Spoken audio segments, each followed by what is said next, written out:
You are listening to the Healing Migraines Naturally podcast.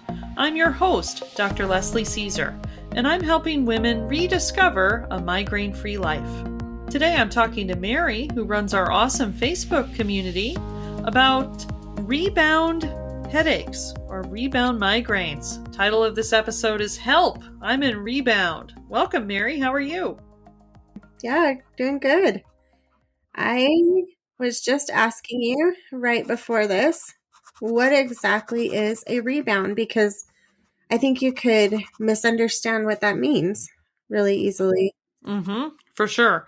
And this is something that sort of sends shivers down the spine of a chronic migraine sufferer. Yes. Rebound, right? So we get into a rebound state when we take a migraine abortive medication and the migraine comes back. And so then we said, well, let me take another one. Mm-hmm. And then the migraine comes back. So now we got to take another one, right? Mm-hmm. So people can get into this rebound state when they use the medication that they were given to get rid of the migraine. And so rebound headaches or rebound migraines, when you tell your doctor, you know what, I think I'm getting rebound headaches, the doctor will say, well, stop taking your abortive meds. You're taking too many. Mm-hmm. Which is the worst thing to tell someone who is miserable and in pain and can't function. I mean, not saying he's wrong, but that is not what somebody wants to hear when they're desperate and down in bed for days on end. Exactly. Right?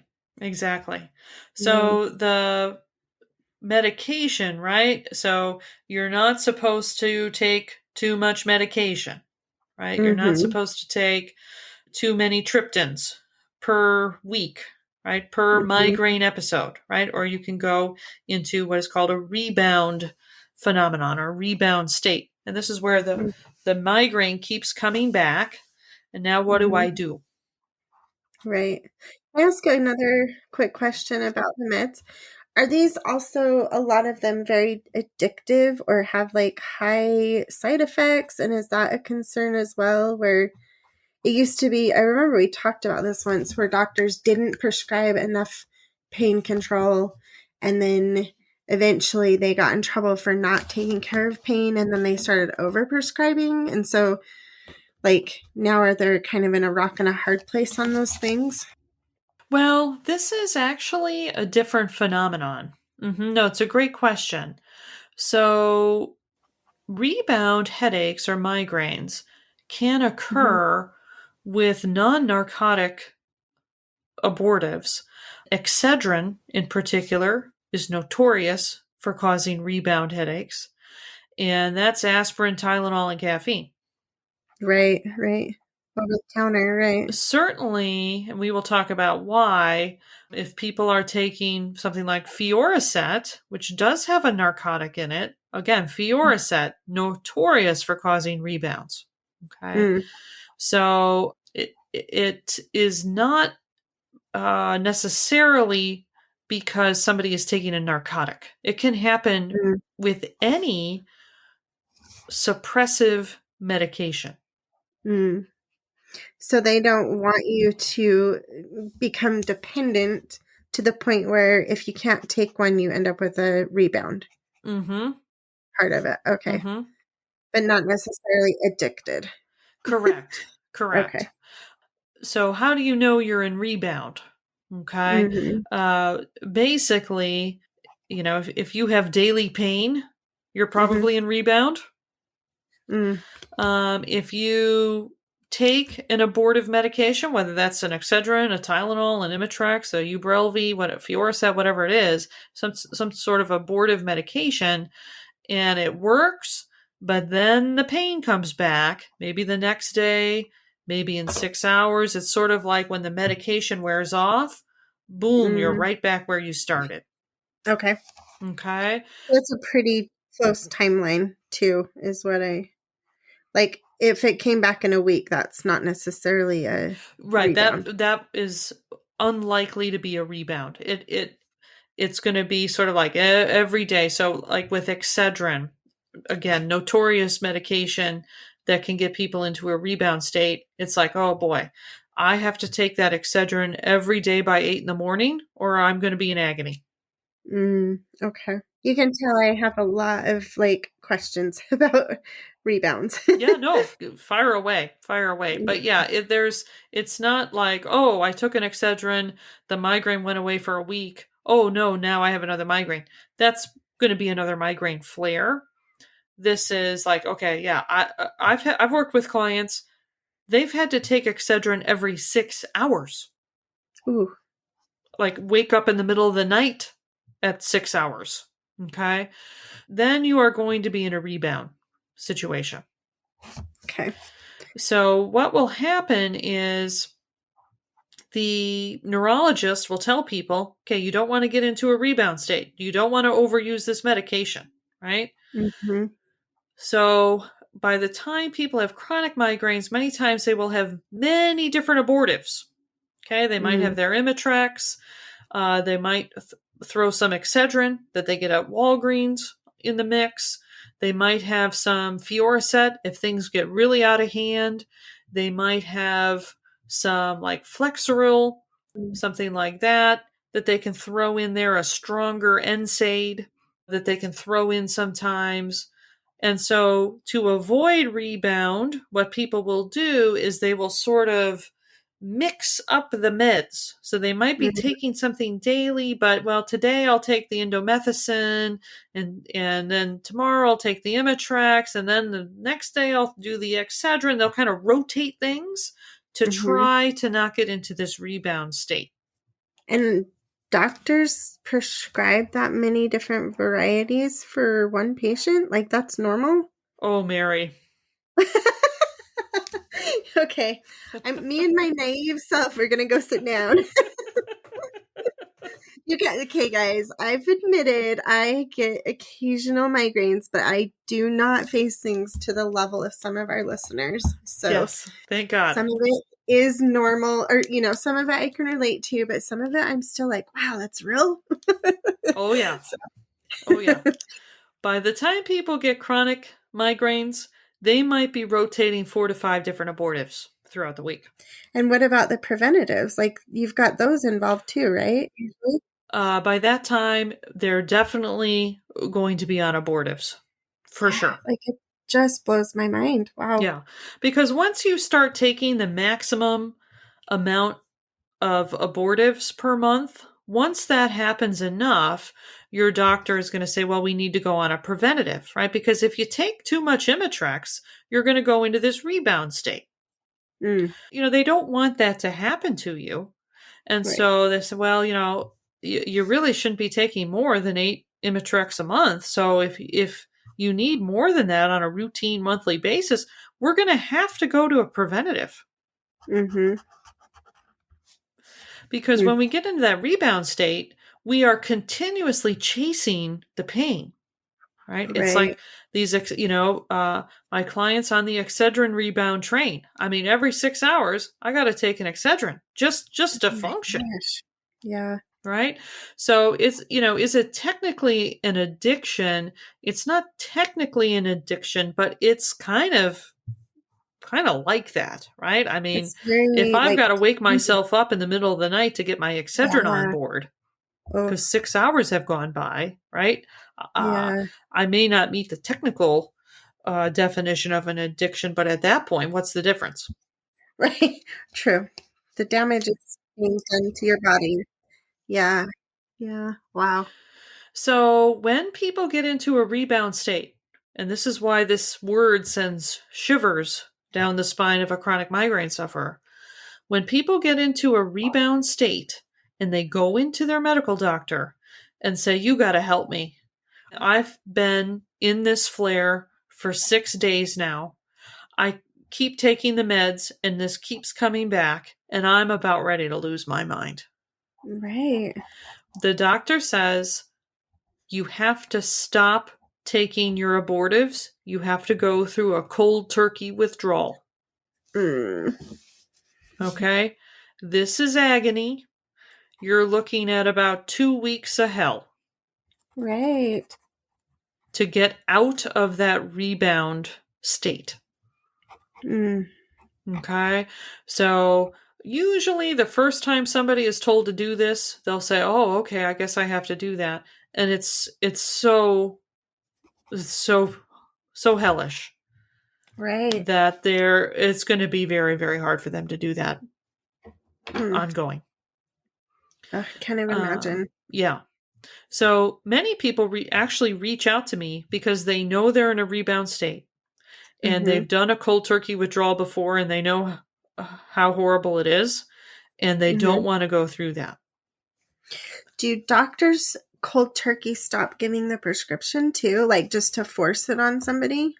Well, yeah, I mean, they're not going to give you more Imitrex than what's going to be good for you, or at least they shouldn't. Right? So a good doctor is not going to give somebody 36 Imitrex a month.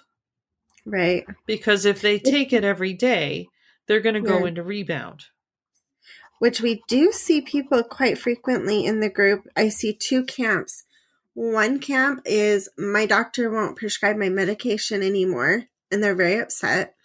Or the other camp is like, oh, my doctor gives me 30 pills a month, and like they don't think that's going to be a problem. Right. So you have to appreciate that the bind that the medical doctor is in. Okay? Right.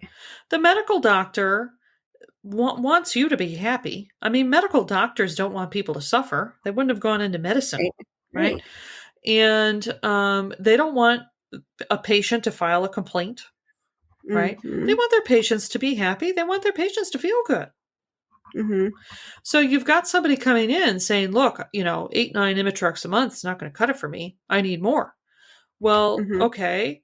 It's kind of like when you got a 3-year-old. Mommy, I want candy. I want more candy. Well, okay, I can give you candy and prevent the tantrum. Or, what's really in your best interest, sweetheart, is no more candy today. Right? Which I personally think the tantrum is the migraine, not the person throwing. Like, we're not saying you're throwing. Correct. Correct. Thank you for, yes, absolutely. Yeah. For sure. Right? So, just like mom's a little stuck between a rock and a hard place, right? Either I undermine my child's health with the candy or I have to endure a tantrum, right? The medical doctor says, well, either I endanger the health of my patient or, I don't want people to be mad at me. I don't want a complaint filed, right? The medical doctor's kind of stuck. Right. Right? And the really, really kind of demoralizing thing that happens to the patient. Okay. So, okay, you told me to take this Imitrex. You told me to take it as at first sign of a migraine. And I did that. And I needed to do that a few days in a row because the migraine kept coming back. And then now you're sort of, yelling at me. You're sort of chastising me, saying, well, you don't take it so much. Well, what do you want me to do? You gave it to me to take when I have a migraine. That's what I did. And now you're kind of chastising me. At first sign, which makes you believe you should take it as quick and soon as possible. Right. So, this is usually pretty irritating for the patient to go in, you gave me this and now you're telling me that I shouldn't, that I overtook it. Right? It's frustrating for everybody involved. Right? So this is why, right, the shivers down the spine, because in conventional medicine, the only way to get out of a rebound is a cold turkey withdrawal. Sometimes they will give people prednisone packs, like a 5-day course of prednisone, to suppress, because prednisone suppresses everything. Okay. And so to kind of suppress the rebound, they'll give prednisone for 5 days. Let's hope we can get you through and get you out of this with the help of some prednisone. Mm. Unfortunately, when people get really bad into rebound, even the prednisone doesn't work anymore. Mm. Okay. Is that when people end up with the migraine, what do they call that? The In the ER. cocktail, like in The the ER. cocktail, thank you. I had the word and it disappeared. Yeah. So the Yeah. migraine cocktail is just a mixture of abortive medication Mm. to try to really overpower the symptoms. Usually people will need that type of treatment if they are in rebound. Because when you get into rebound, the migraine symptoms get worse and worse. They get more and more severe. So Mm-hmm. many times, yes, if people are in rebound, the symptoms are going to be so severe that they're going to be driven into the ER. And then a lot of ERs will give these migraine cocktails. Some urgent cares will give them, etc.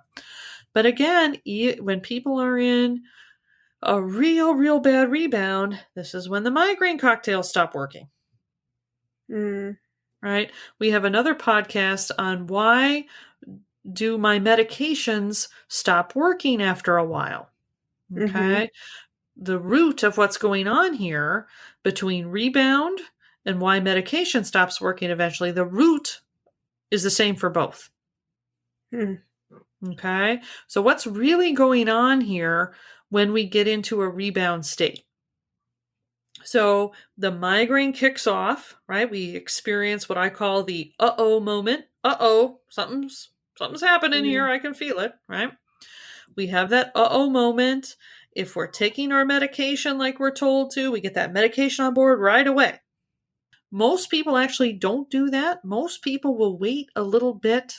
Is it really an uh-oh moment or is it a false alarm? Because people don't want to Mm-hmm. take medication. So most people do not actually take their abortives like the doctor tells them to. Okay. Which is actually a good thing. Okay. The medical doctors don't say that, but I do. But in any case, we have that uh-oh moment. It starts to build. We make that decision. You know what? I can see where this train is heading. I'm going to take my abortive. And again, this could be Excedrin. This could be Imitrex. This could be Ubrelvy. This could be Fioricet, right? It doesn't matter what the abortive medication is. Mm-hmm. So, what the abortive medication is doing is it is suppressing the symptoms that the body is generating.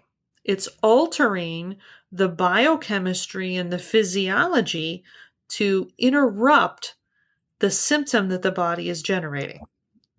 Now, that doesn't actually make what the body is doing go away, right? The body is generating the migraine for a reason. We may not be happy about it, but the body is not generating the migraine because we are broken and defective. The body is generating the symptoms of the migraine for a reason. Mm-hmm. And so when we interrupt the biochemistry and physiology that the body is using to generate the symptom, the underlying reason why the body was generating the migraine in the first place has not been remedied. We are simply suppressing what the body is trying to do. Now, it doesn't feel that way to us, right? To us, it feels like the abortive medication, quote unquote, took my migraine away. Right. Abortive medication never takes migraines away. It just prevents us from experiencing the symptoms that the body is trying to generate. Mm. Abortive medication never corrects the underlying reason why the body was generating the migraine in the first place. Right. So basically, it's like putting on a blindfold to not being able to see what's actually happening. Mm-hmm. It's still there. Yeah. This is like you're driving your car. Mm-hmm. The check engine light comes on. You say, Mm-hmm. uh-oh, there's something wrong here. I got a light here alerting me there's a problem. Mm-hmm. So we take it into the mechanic. And what do we expect the mechanic to do? We expect the mechanic to pull the car apart, figure out, okay, what was the issue that triggered the light? Correct the issue. Then the light's going to go off. Right? What if we took the car into the mechanic and we come back a couple hours later and the mechanic says, yeah, you're good to go. The light's off. The check engine light is not on anymore. Problem solved. Oh, okay. Well, what was the issue? Oh, I don't know. I just took a wire cutter and cut the wire to the light bulb of the check engine light. Right.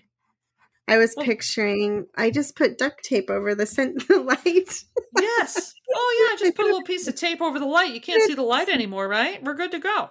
Right? You wouldn't get into that car. Or pay the guy. Right? You wouldn't be. You'd be like, no, I can't get in this car. What if the engine falls out here, right? What if right, I overheat on the highway, right? You need to figure out what the problem is, not put a piece of duct tape over the light. Right? But that's what we're doing when we take an abortive. Right? We're putting a piece of duct tape over the check engine light and going, okay, yeah, lights. I don't see the light. Do you see a light? There's no light here. We're good to go. Right. So when you take those meds, I don't know how the chemistry works, but is it one of those that like inhibits the signaling of the neurons to your brain to tell you, hey, you don't have different medications, they're going to interfere with the biochemistry and the physiology in different ways. Right? But regardless, that interference has taken place. That's the equivalent of putting that duct tape on the light. Right? Okay. So we are going to still be in our migraine state until the body comes out of it. Right? We just may or may not be aware of whether or not we're still in a migraine state. Do people often experience like, I'm not in head pain anymore and I don't have any auras, but I have other symptoms that are still sitting here? For sure. That they don't connect to the migraine. Well, yeah. These symptoms are frequently called a migraine hangover. Okay. So people will take, say, Imitrex. The pounding pain goes away. Yeah, but you know what? For a day, I still feel foggy. Oh, I still can't really eat anything. I just want to have toast. I went up a flight of stairs and I felt like I was going to pass out, right? We're still in the migraine state. The Imitrex was able to scramble the biochemistry enough where we're not feeling the pain of it. Okay. And then all of a sudden, right, might be 3:00 in the afternoon, might be the next morning. Oh, whoa, the clouds lifted. I'm myself again, right? That's when we actually get out of the migraine. Right? Migraines are a flaring and remitting condition. Migraines are different than chronic pain conditions like a fibromyalgia where my muscles hurt, my body hurts all the time, right? Migraine is a phenomenon that gets kicked off, generates all these different symptoms, and then remits. So when we are taking these abortive meds, no matter what they are, to us, it feels like they took away the migraine. This is a false understanding. We are in a migraine until the remission occurs. The body always puts the migraine in remission, not the abortive medication. This is very important for people to understand because when people take abortives and they feel that relief, they start to believe that they need something external to themselves to, quote unquote, make the migraine go away. Right? People will say to me, my migraines never go away on their own. Right? Because their experience is they have to take something to make it go away. Our body is the only thing that makes the migraine go away. We are just using an abortive to scramble the signals, and hopefully that scramble will last long enough until the body puts the migraine in remission. That is such a huge mind shift Mm-hmm. for most people, including Mm-hmm. myself. Yeah. Yes. Even Yes. think that way. Yes. So, and people don't experience their body putting the migraine in remission, quote unquote, on its own, right? Mhm. Because they're always taking an abortive, Mhm. right? If I'm told, well, go ahead and take this at the first sign. Well, okay, Mhm. okay, I did it. Oh, okay. Right? We never experience the body putting the migraine into remission because we have Mhm. this intervening medication that's scrambling the signals in the meantime. And so it Mhm. sets up this false experience that, yeah, you know what? I mean, these won't go away on their own. I need something external to me Mhm. because that's how we experience it, Right. right? So in a way, it's kind of like the ultimate placebo effect, right? Because yes, it takes away the pain, but the placebo is coming from like the pain goes away, but it's not actually changing the situation. So we believe it's happening, but it's not. You know, there's so much happening in our body that we have no conscious awareness of, right? We have 30 to 40 trillion cells. We Mm-hmm. have our consciousness, right? We have this mental and emotional side, consciousness aspect. I mean, we are so complex. And right, it's like that iceberg, right? Picture of the iceberg, 10% above the water, 90% below the water. Like that's us, right? We have Mm-hmm. such a limited conscious experience or awareness of what's actually going on, right? Mm-hmm. So it's very easy for us to interpret what's going on incorrectly because this is what it feels like to us, Right. right? So when we take abortive medication, when we put a piece of duct tape over our engine light, we're different than a car. A Mm-hmm. car is not alive. So if there's a low oil, right, in the vehicle, and forgive me, I know nothing about cars. Yeah, we've really got to come up with analogies that we know something about. Exactly. But if there's low oil, I'm laughing as I say this, because I have no idea what I'm talking about. If there's low oil in the car and that signals the check engine light to turn on, right? It is what it is, Mm-hmm. right? There's no consciousness to the car. The car is not alive, right? Mm-hmm. Now, when we put that piece of tape over our check engine light, when we scramble the biochemistry and the physiology to try to prevent the body from doing what it wants to do, Mm-hmm. the body reacts. The body tries to do what it is trying to do. Mm-hmm. So what happens is the body says, gosh, she's coming in here. She's trying to thwart this. I need to make this migraine right now. Mm-hmm. That's why I'm doing it. So now I got to work harder to make this migraine happen. So the body generates more severe migraine symptoms. Our car can't do that. We are a living system. That's what we do.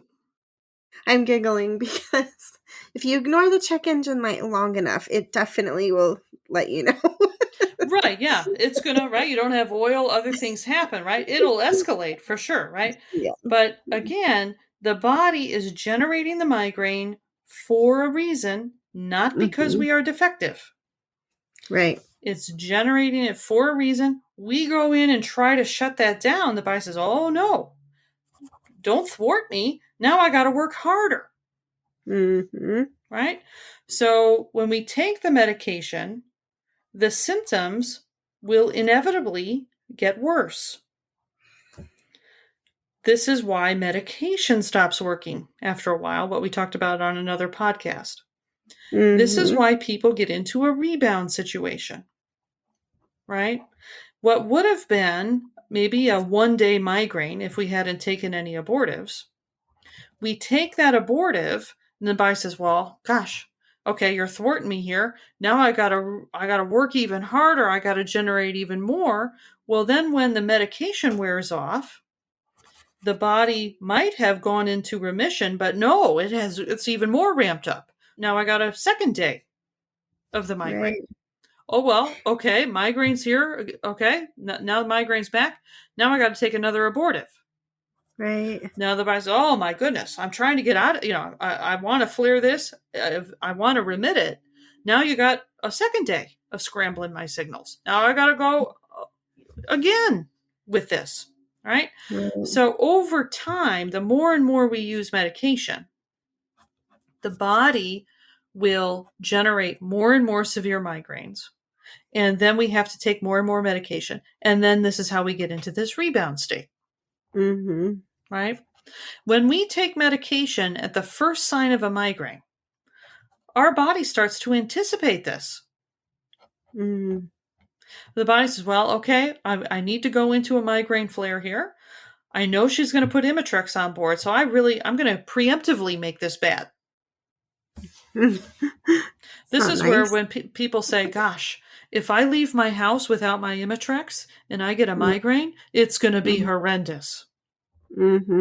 Well, because your body is anticipating you coming in and suppressing what it's trying to do. So now it's out of the gate working harder to make it more severe.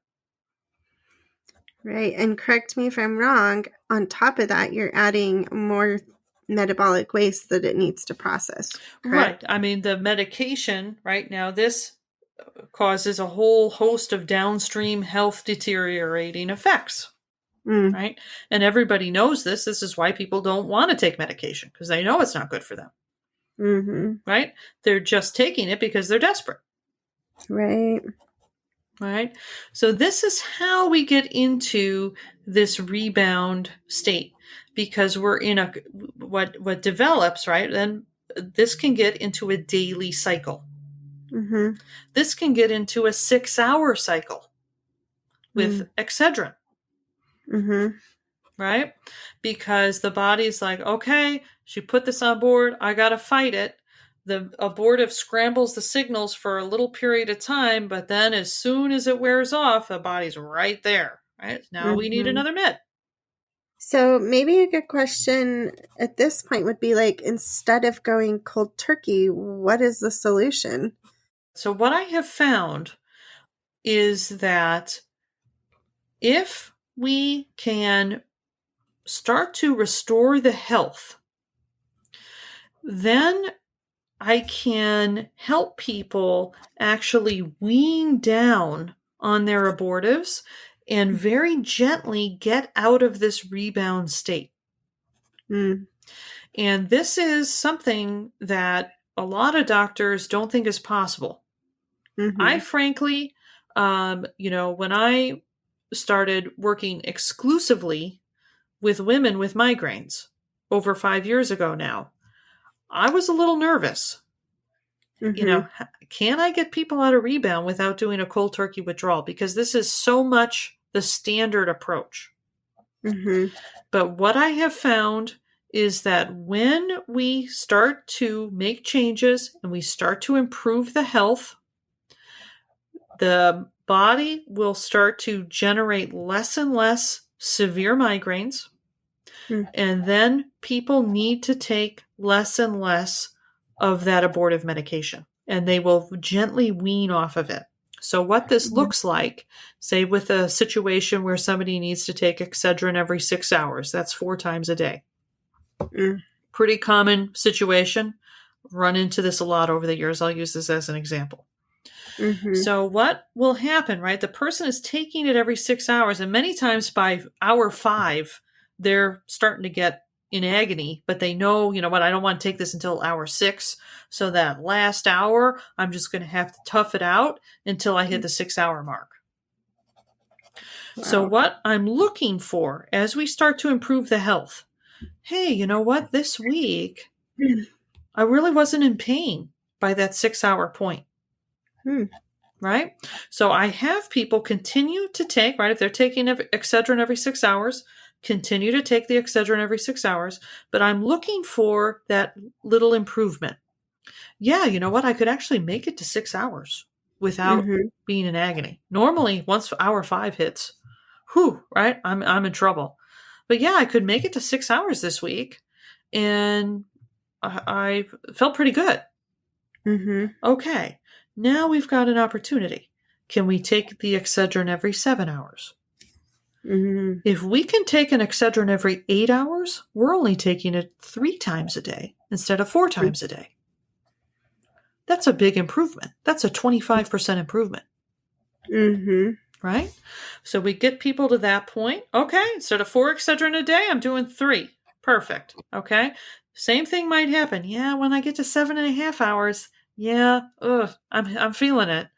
And then I make it to 8, but I can get to 8. I definitely don't need 6 anymore.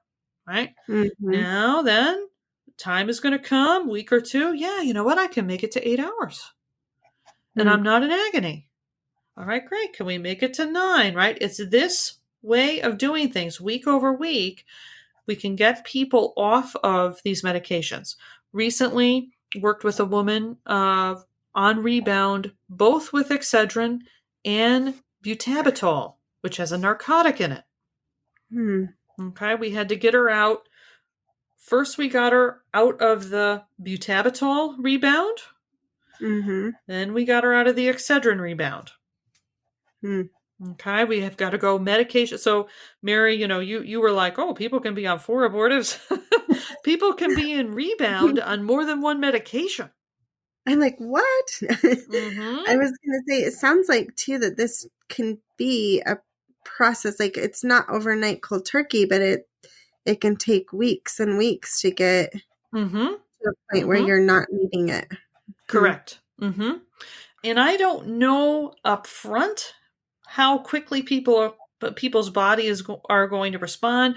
I usually have some sort of idea or prediction, but there's no sort of magic way of determining this. Okay, some people I think we're going to come out of this pretty easy. Yeah, it's a little more challenging. Other people I'm like, okay, like this particular client where she was in Rebound on 2 medications. I was like, okay, I got my work cut out for me here, right? This is going to be quite a journey here. And it was actually a lot easier for her than I thought it was going to be. Oh, wow. Okay. So it depends. It depends. But with this approach, like I say, I have been able to figure out a way of doing this so that people don't have to go through this horrible cold turkey withdrawal. Ugh, it sounds awful, honestly. Yeah. It's horrible. Many, if it gets bad enough, people are told that they need to go inpatient, right? This is why people go to these headache clinics, Diamond Headache Clinic, things like that. You've got to pack up, leave your family, and go inpatient because you're in Rebound taking the medication that was prescribed to you. Right. Right? So I've worked with many people. They're considering, well, do I work with Dr. Leslie or do I go inpatient into a migraine clinic? Which would you prefer? I just can't imagine that very many people can shut down their life and put everything on hold that long. Like, correct. I don't know about you, but I have way too much going on to just take a several week break. Yeah. To be able to do it at home and not be in agony, it's a real game changer for people, for sure. It sounds awful. Yeah. The whole thing. So, what do you think, Mary? Do you think we answered the questions here? Yeah, I hope so. I think it is really interesting. And obviously, I don't know that much about rebounds, but I would imagine everyone else learned just as much as I did today. So. Good. Yeah. I have never been in Rebound because I refused to take the meds my doctor was prescribing. Yeah. When I was 25, I was very confused as to why she was prescribing medication because I thought doctors figured out what was wrong and helped you fix it. So I have been fortunate in that I have never been in this rebound state myself, but I feel for my clients because they were only doing what they were told to do.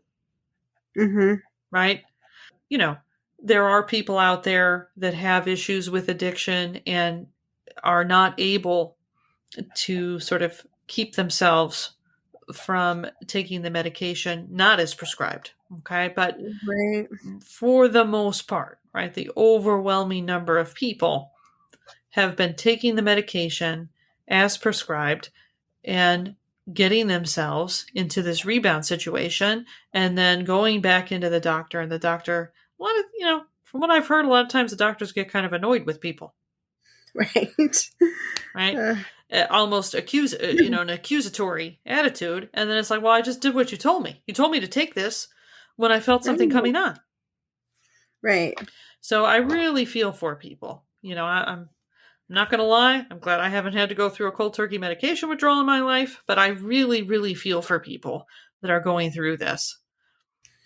So I'm happy that I can help people get off these meds, get out of rebound without going through a cold turkey withdrawal. Yeah, I'm with you there. I think I'm just blown away at the difference in approach by the medical field. Like, I don't know, we put so much trust in how it's done. And I'm not saying that I dislike doctors or nurses or any of them because they're wonderful people. But I am blown away by the difference of approach in general. You know what I mean? Yeah. Well, when you go into the medical doctor, the approach is to put the duct tape on the check engine light. The approach is not to, why is this person not in a state of health and what needs to be done here? It's not the approach. Any medication that we are given is there to suppress the symptoms that the body is generating. That's the point of the medication. That's why the pharmaceutical company developed the medication. That's why they spend millions of dollars and decades trying to figure out the biochemistry and the physiology behind the symptom so that they can throw a monkey wrench in it. So interesting. Right? Hopefully we'll get all of the medical and naturopathic people all on the same, page one day, but till then. Until then, we will keep podcasting, right? Yeah, well, I mean, truly, nothing would make me happier for that to happen in my lifetime, but I'm not very optimistic. Yeah. All right. Well, I guess that's it. You got me on my soapbox, Mary, which is always a delight, right? Love me, love my soapbox tirades. So we can check the box on that one. It's my job to get you up on that. All right, we'll see you next time. Thank you. Talk to you soon. See ya. Well, wonderful. And thanks everybody for listening. And before you go, be sure to like this episode and subscribe to this podcast. And please, if you have somebody in your life who's suffering from chronic migraines, please share this information with them. Who could benefit from this information that we talked about today? Please share that on your social media or share it with your friends and loved ones who've been praying for this information. And if you want to stay connected with Mary and I, please join our free Facebook group. We have nearly 12,000 women who are rediscovering a migraine-free life naturally. You can go to Healing Migraines Naturally with Leslie Caesar, ND, in the search box on Facebook, or you can go to healingmigrainesnaturally.com and we will redirect you there.